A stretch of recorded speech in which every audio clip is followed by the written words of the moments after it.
Àkànní Ifá Ọládẹjọ. Àwọn eégún yìí kan ló tún bóde yìí o.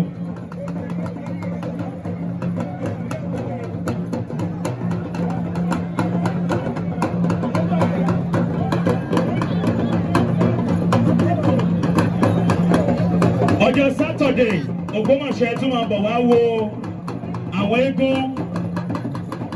Gbogbo ọmọ Ògbómọ̀ṣọ́ tó wá sí Cradles Carnival. Ẹ jọ̀ọ́, ọ̀la ní Palace l'Ògbómọ̀ṣọ́. Àwọn eégún tó ń bọ̀ wá síbi ọdún ọ̀lẹ́ ọba. Eléyìí tí ó mọ̀ wáyé láàfin Ṣọ̀ún tilẹ̀ Ògbómọ̀ṣọ́ láago 4 ìrọ̀lẹ́ lọ́la.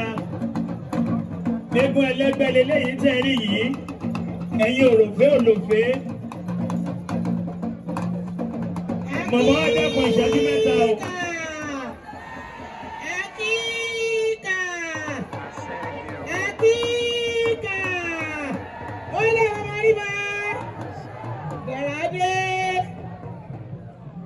Bàbá wa tó bàbá, wẹ́rẹ́ lè pọ̀ tó bàbá, bàbá wa tó bàbá.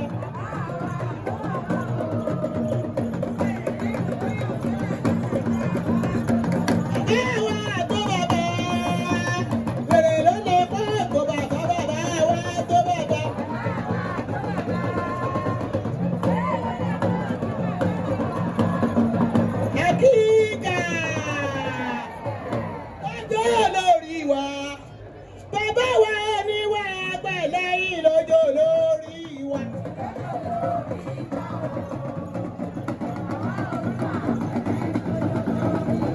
Honorable Wasiu Ọlátúbọ̀sún, nígbà tí wọ́n sọ pé eégún ẹgbẹ́, a máa wò ó pé irú ẹgbẹ́ wo, ṣùgbọ́n nígbà tí wọ́n sọ pé àkíkà àti pé àwọn ìyá ni àkíkà àṣẹ ẹ̀tẹ̀ àyànà ọlọ́wọ́ fún àlùbáríkà sí yòókù. Nígbà kan sáwọ́ pé ẹgbẹ́ ti yé mi. Ó ti yá àwọn kọ́mítì náà.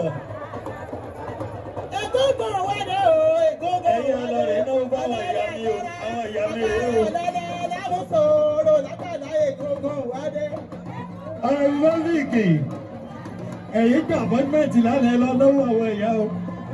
Apọ́tímẹ́ǹtì ààrẹ Nàìjíríà. Àkíkà. Àṣẹ́ẹ̀tẹ̀. Èmi ó balẹ̀, ẹ̀mọ́rẹ́ tèmi ó balẹ̀ o. Ọmọ inú ẹgbẹ́ lèmi náà ẹgbẹ́.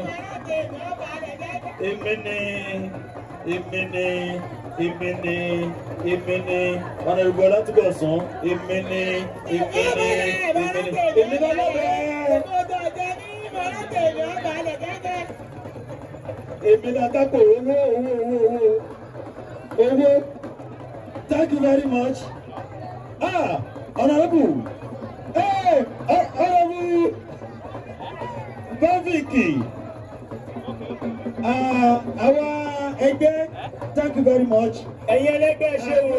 Ní àkókò púpọ̀. Ẹ ti fi eku lélẹ̀ kò hun yín. Ẹ ti fi ẹyẹ lélẹ̀ kò hun yín.